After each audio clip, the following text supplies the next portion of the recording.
Los residentes del tranquilo pueblo rural de Holcomb, en el oeste de Kansas, despertaron el 15 de noviembre, 1959, con las noticias más aterradoras y desgarradoras que jamás habían escuchado.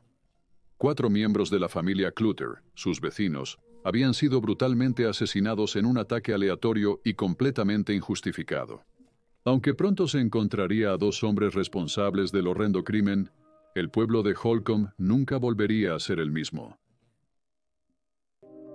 Y ahora, sumérgete en los misterios de hoy.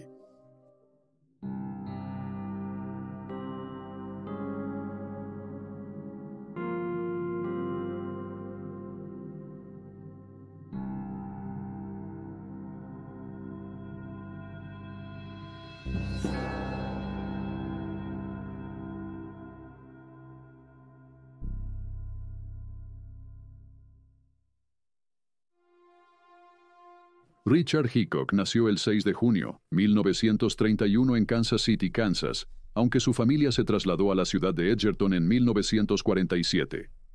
En la escuela secundaria, Hickok fue descrito como un estudiante popular y un atleta estrella. Le fue lo suficientemente bien en la escuela y soñaba con asistir a la universidad algún día, pero sus padres frustraron estos planes cuando revelaron que no podían costearle el envío. Como resultado, Hickok comenzó a trabajar como mecánico. En 1950, Hickok cambió cuando sufrió un grave accidente de coche que lo dejó desfigurado. A partir de este punto, se le describió como alguien con una cara ligeramente inclinada y ojos asimétricos. Su hermano recordó que el accidente casi lo mata y señaló que no solo su apariencia física cambió después del choque. Con grandes facturas de hospital, Hickok comenzó a emitir cheques sin fondos y a apostar, incapaz de salir de la deuda que se acumulaba sobre él. Posteriormente se convirtió en un vagabundo, recogiendo trabajos de mano de obra aquí y allá mientras continuaba cometiendo delitos menores, incluyendo el robo. A la edad de 26 años, en marzo de 1958, fue detenido y condenado a prisión por robar un rifle. Fue aquí, en la penitenciaría del estado de Kansas, donde Hickok conoció a Perry Smith. Perry Smith nació el 27 de octubre, 1928 en Huntington, Nevada. Mientras que la crianza de Hickok se describió como estable pero estricta, Smith creció en un hogar abusivo. En 1929 la familia se mudó a Alaska y su padre comenzó a vender whisky ilegal para llegar a fin de mes. Era un abusador conocido que atacaba violentamente a su esposa y a sus 4 hijos de manera regular. No fue hasta 1935 que la madre de Smith logró encontrar el valor para irse, llevándose a sus hijos con ella. La familia se trasladó a San Francisco, California. Desafortunadamente, sin embargo, las cosas no mejoraron para Smith y sus hermanos. Su madre pronto se convirtió en alcohólica y finalmente murió en 1941 cuando Smith tenía solo 13 años. Él y sus hermanos fueron colocados en un orfanato católico donde, según informes, Smith fue golpeado y abusado emocionalmente por las monjas que dirigían el establecimiento. Más tarde fue colocado en un orfanato del Ejército de Salvación, pero no fue mejor, ya que se alega que un cuidador intentó ahogar a Smith. Finalmente pudo reunirse con su padre y pasaron juntos los siguientes años de sus vidas, deambulando entre estados. Pronto Smith se convirtió en parte de una pandilla callejera y comenzó a participar en delitos menores. Esto le valió varias estancias en unidades de detención juvenil. A los 16 años se unió al ejército y sirvió en la Guerra de Corea. Se le otorgó una baja honorable en 1952. Después de esto, al igual que Hickok, Smith se encontró en un accidente que casi lo mata cuando chocó su motocicleta. Sus piernas recibieron la peor parte de sus graves lesiones y sufrió de dolor crónico por el resto de su vida, a menudo dependiendo de grandes cantidades de analgésicos para ayudarlo a manejar los síntomas.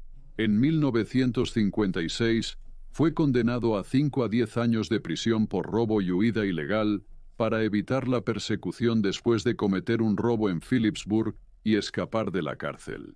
Pasó más de un año en fuga antes de ser capturado en la ciudad de Nueva York y encarcelado en la penitenciaría del estado de Kansas. Mientras estaban en prisión, Hickok y Smith se encontraron con Floyd Wells. Wells era un antiguo empleado de la familia Clutter. Informó a los demás sobre la fortuna familiar, diciendo que Herbert, el patriarca, tenía en casa una caja fuerte con $10,000. Posteriormente, Hickok y Smith formaron un plan que implicaba robar la casa tras su liberación para ayudar a pagar sus interminables deudas. Hickok fue liberado en agosto de 1959.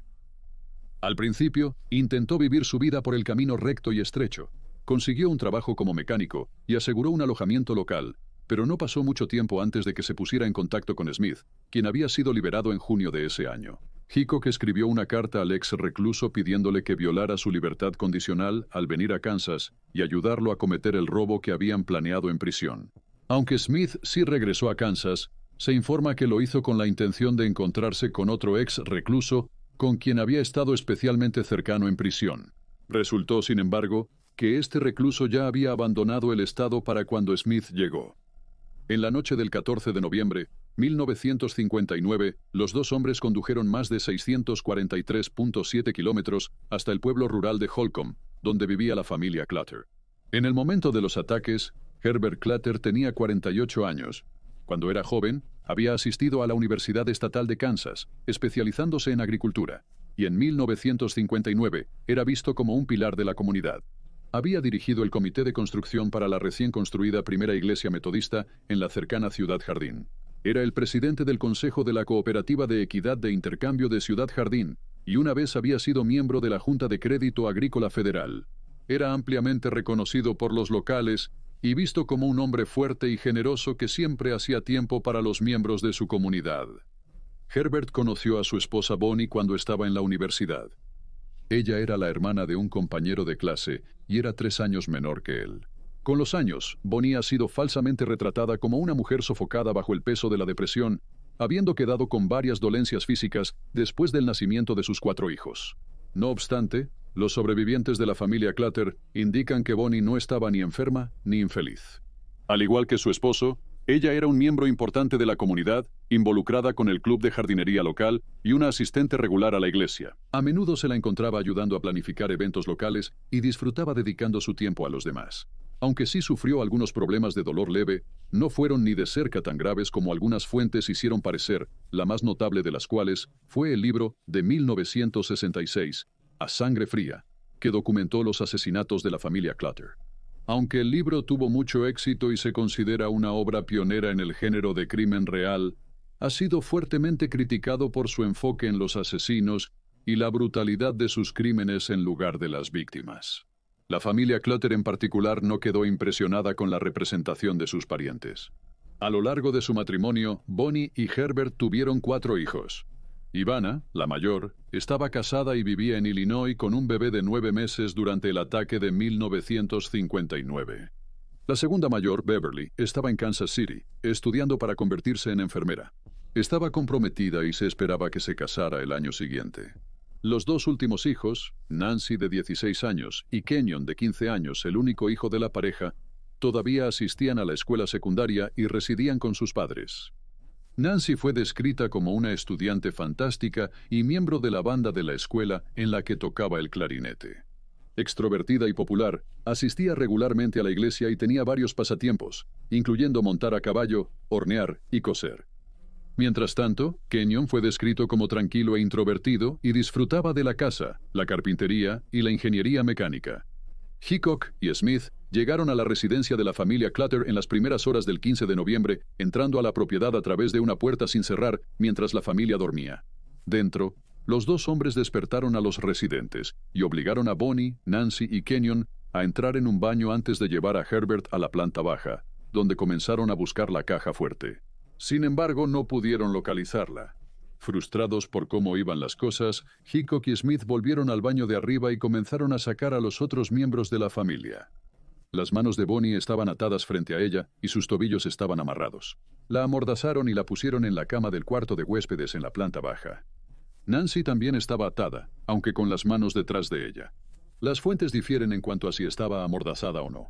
Tanto la novela de 1966, A Sangre Fría, como un artículo del Departamento de Policía de Garden City, señalaron que no lo estaba. Otras noticias indican que sí lo estaba. Después pusieron a Nancy en cama, mientras Kenyon y Herbert fueron al sótano. Amordazaron y ataron las manos a Kenyon. La cuerda restante fue anudada a una tubería de vapor en el techo para que no pudiera escapar, pero luego Smith y Hickok cambiaron de opinión. Decidieron cortar la cuerda y mover a Kenyon a la sala de juegos de al lado. Aún atado y amordazado, fue colocado en el pequeño sofá de esta habitación. Volviendo a Herbert, los dos hombres lo ataron y amordazaron antes de empujarlo hacia abajo sobre un colchón o una caja de colchón que yacía en el suelo de la sala de la caldera del sótano. Smith se quedó atrás mientras Hickok fue a intentar localizar la caja fuerte una vez más. Pronto, Hickok se dio cuenta de que no había caja fuerte. No había $10,000 que fueran a cambiar su vida. Enojado, volvió al sótano. Se informó que los dos hombres ya habían planeado no dejar testigos y discutieron qué hacer a continuación.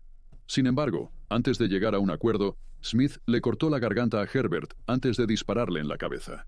Se describe a Smith como una persona inestable y propensa a ataques de ira. Posteriormente pasó al cuarto de juegos y mató a Kenyon a tiros. En el primer piso, los dos hombres mataron a Nancy disparándole en la cabeza con su escopeta. Smith afirmó más tarde que había disuadido a Hickok de agredir sexualmente a la joven de 16 años. Bonnie fue la última en ser asesinada por un disparo en el costado de su cabeza. Cada casquillo gastado fue recogido por los hombres antes de abandonar la propiedad. Para el momento de su partida, los dos hombres habían asesinado a 4 miembros de una familia y se fueron con casi nada. Habían robado un par de binoculares, una radio portátil y $50 en efectivo, el equivalente a alrededor de $527 hoy en día. Más tarde, en la mañana del 15 de noviembre, el maestro Larry Hendricks, quien recientemente se había mudado a Holcomb desde Garden City con su esposa y 4 hijos, fue abordado por su vecino de abajo. El vecino explicó que su hija había pasado por la residencia de los Clutter esa mañana y había visto un cuerpo a través de la ventana. Aunque el vecino había llamado a la oficina del sheriff, solicitó que Larry revisara la escena mientras esperaban la llegada de la policía. Larry recordaría más tarde: supe que algo estaba mal tan pronto como entramos en su camino de entrada. Lo primero que notó fue que el perro de la familia estaba sentado junto al camino de entrada, luciendo diferente a su habitual yo feliz. Al acercarse al canino, este corrió de vuelta a la casa. Aunque Larry no vio ningún cuerpo en la planta baja, notó que la cortina del frente estaba caída y faltaban los cordones de la cortina. Primero revisó arriba, donde encontró a Nancy en su habitación. Fue atada con los cordones de la cortina ausentes. Alrededor de este tiempo, abajo, los diputados del sheriff habían llegado y con Larry continuaron explorando cautelosamente la casa, buscando más víctimas e indicios. Pronto encontraron a Bonnie Clutter en la habitación de invitados al final del pasillo. El resto del piso superior estaba despejado, así que Larry y la policía volvieron a bajar. Luego bajaron de nuevo al sótano. Notaron huellas de pies y mano ensangrentadas en las escaleras y la barandilla. En la sala de juegos del sótano encontraron a Kenyon. En la sala de la caldera estaba Herbert. Larry recordó que él y los diputados estaban tan sorprendidos por la escena que apenas podían hablar, agregando: no se encontraron cartuchos de escopeta y no tenían idea de quiénes eran las personas. El pueblo de Holcomb estaba en shock. Holcomb cambió drásticamente mientras la policía buscaba a los perpetradores de este crimen atroz. Ya no se dejaban las puertas abiertas ni se acogía a extraños en el pueblo. En cambio, se aislaron unos de otros, rechazando visitar otras casas. Quienes visitaban las casas de noche adoptaron una rutina nueva. Retrocederían al borde del porche y esperarían. Si no conocían a los ocupantes, podrían haberse encontrado cara a cara con el cañón de una escopeta. Larry señaló, cita: todos se preguntaban quién lo hizo y si iban a volver. Después del funeral, trasladó a su familia a Alaska, a pesar de que le gustaba y esperaba pasar el resto de su vida en Holcomb. Los asesinatos lo dejaron conmocionado y temeroso. El funeral de la familia Clutter se llevó a cabo el 19 de noviembre en la primera iglesia metodista en Garden City.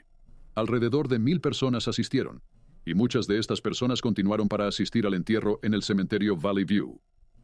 Los investigadores tomaron seriamente el asesinato de 4 familiares. Su examen de la escena del crimen y las pruebas fue extremadamente minucioso. El detective principal en el caso fue Alvin Dewey, de la Oficina de Investigación de Kansas, quien trabajó en conjunto con el Departamento de Policía de Garden City. El jefe de policía asistente de Garden City, Richard Rolida, tenía experiencia en fotografía y se le encomendó documentar la escena tal como estaba. Sus fotografías llevaron al descubrimiento de una huella de pie ensangrentada dejada en la escena, que más tarde se identificó como perteneciente a Perry Smith, y una huella de neumático fuera de la casa. Mientras tanto, Hickok y Smith huyeron del área de la ciudad de Kansas. Posteriormente, Hickok comenzó a emitir cheques sin fondos, y finalmente la pareja huyó a México, donde pasaron un breve período de tiempo, empeñando los binoculares robados que pertenecían a Herbert Clutter, antes de regresar a los Estados Unidos y hacer autostop hasta Nebraska. Poco después se trasladaron a Iowa, donde secuestraron un vehículo y regresaron a la ciudad de Kansas. Desde aquí se trasladaron a Florida y luego a Nevada. Hickok y Smith fueron detenidos en Las Vegas el 30 de diciembre, alrededor de 6 semanas después de los asesinatos de la familia Clutter. Posteriormente fueron extraditados a Kansas y juzgados en Garden City. Ambos hombres fueron declarados culpables de 4 cargos de asesinato en primer grado y condenados a muerte el 29 de marzo, 1960. Hickok y Smith confesaron ambos sus crímenes, aunque su abogado intentó luchar contra la pena de muerte, argumentando que los dos hombres habían enfrentado un jurado prejuicioso y publicidad perjudicial antes del juicio. Finalmente, no llegó a nada. El 14 de abril, 1965, tanto Hickok como Smith fueron ahorcados en la prisión estatal de Kansas. 50 años después de sus muertes, sus cuerpos fueron exhumados. Se consideró a la pareja sospechosa en un caso sin resolver de diciembre de 1959, donde Cliff y Christine Walker, junto con sus 2 hijos, fueron asesinados a tiros en Osprey, Florida. Las autoridades pensaban que Hickok y Smith estaban a pocas millas del lugar del crimen, aún huyendo tras los asesinatos de Clutter. A pesar de que un polígrafo los exoneró inicialmente de los asesinatos de la familia Walker, bajo los estándares modernos, sus resultados de las pruebas se consideraron inválidos. Y como todos sabemos, los polígrafos son poco confiables. En 2012 se exhumaron cuerpos para cotejarlos con el ácido desoxirribonucleico hallado en la escena del crimen de Walker. Sin embargo, en agosto de 2013, se anunció que no había una conexión concreta entre Smith y Hickok y el caso Walker. Aunque el laboratorio de la Oficina de Investigación de Kansas había tomado ácido desoxirribonucleico parcial de sus fémures y dientes, las pruebas revelaron que había habido contaminación en el laboratorio, con el diente de Perry Smith devolviendo el ácido desoxirribonucleico de una mujer, el de la examinadora que había mirado sus huesos. Su fémur reveló otro perfil femenino, desconocido. Se recuperó ácido desoxirribonucleico parcial de ambos hombres, pero ninguno de los perfiles coincidió con el del ácido desoxirribonucleico de la escena del crimen de diciembre de 1959. En un informe posterior, surgió que el ácido desoxirribonucleico del sospechoso era notablemente similar al de una de las víctimas, Christine Walker, lo que llevó a los investigadores a darse cuenta de que durante décadas habían estado comparando el ácido desoxirribonucleico no con su sospechoso, sino con Christine. Mientras que Hickok y Smith siguen siendo los sospechosos más probables en el caso, la policía añadió: parece poco probable que las pruebas de ácido desoxirribonucleico proporcionen pruebas concluyentes en un sentido u otro. Hickok, Smith y los asesinatos de la familia Clutter han sido el tema de numerosas películas, libros y canciones a lo largo de los años, el más notable de los cuales es el mencionado anteriormente, A Sangre Fría, publicado 7 años después de los asesinatos. A pesar de ganar varios premios y recibir muchos elogios de la crítica, el libro fue criticado por muchos, incluyendo a los miembros restantes de la familia Clutter. En 2018 se lanzó una docuserie llamada Cold Blooded, Los asesinatos de la familia Clutter. El documentalista Joe Berlinger, el hombre detrás de la serie, señaló que estaba interesado en cambiar el enfoque popular del crimen. Buscó dar una plataforma a la familia que sentía que había sido ignorada en el pasado. Durante décadas, la familia Clutter permaneció en silencio después de los asesinatos, pero aprovechó la oportunidad en 2018 para aclarar las cosas de una vez por todas. La novela, A Sangre Fría, se centra extensamente en los antecedentes de Hickok y Smith, así como en su versión de lo que sucedió en la residencia el día de los asesinatos.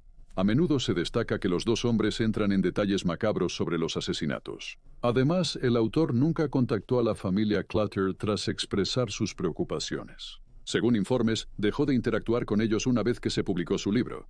La familia Clutter sintió que el libro glorificaba los asesinatos y tergiversaba a sus seres queridos fallecidos, y también señalaron que se le había permitido al autor pasear por la casa familiar donde ocurrieron los asesinatos, con una sobrina de Clutter calificando esto como una violación. La novela también ha sido criticada por parecer haber fabricado varias escenas junto con diálogos. Algunos incluso argumentaron que los hechos fueron alterados para ajustarse a la narrativa de la novela. Tras la tragedia, la familia Clutter se consoló mutuamente y en su fe, creyendo firmemente que algún día volverían a ver a Herbert, Bonnie, Nancy y Kenyon. Una de las nietas de Herbert y Bonnie, Le dijo a People.com. Lo que sucedió nos hizo enfocarnos aún más en la fortaleza y el apoyo de la familia y ayudarnos mutuamente. Existe un vínculo muy fuerte de cuidado y amor entre los miembros de nuestra familia. Añadió que la familia continúa manteniendo vivas las tradiciones familiares, destacando una de las cartas que tenemos es de la abuela Bonnie, quien escribió a su madre después de Navidad, especialmente sobre las tradiciones de la Nochebuena, que hemos mantenido y transmitido, y que sigue vigente incluso hoy. Ahí tienes los hechos. Por favor, deja un comentario abajo con tus propios pensamientos y reacciones, y recuerda darle me gusta a este video y suscribirte para apoyar el canal. Gracias por ver. Mantente alerta, mantente seguro y nos vemos la próxima vez.